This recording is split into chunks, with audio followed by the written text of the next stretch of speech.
Chowmein ব্লগে সবাইকে স্বাগতম। এখন সবার জন্য রান্না করব চাউমিন, মোটা মোটা চাউমিন।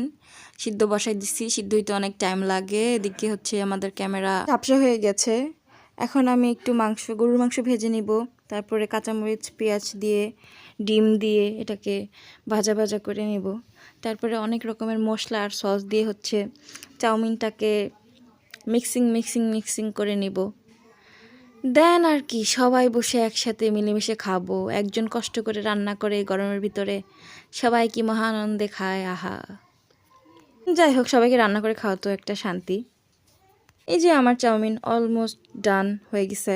এখন জাস্ট সবাইকে সার্ভ করব। আমি নিয়ে নিলাম আমার প্লেটে, একটুখানি খেলাম, খুবই ভালো লাগলো খেতে। এখন একটা আইসক্রিম খাবো, অনেক গরম পড়ছে, আইসক্রিমও গলে যাচ্ছে গরমের কারণে। সাথে খাবো আম, দুপুরে খেয়েছিলাম আমটা, আর হচ্ছে আমড়া মাখা, সাথে হচ্ছে কী যেন একটা বানাইছিল আপু, তেঁতুল টক দিয়ে আর কি দিয়ে, খুব মজা হয়েছিল। বিকালে এক কাপ চা।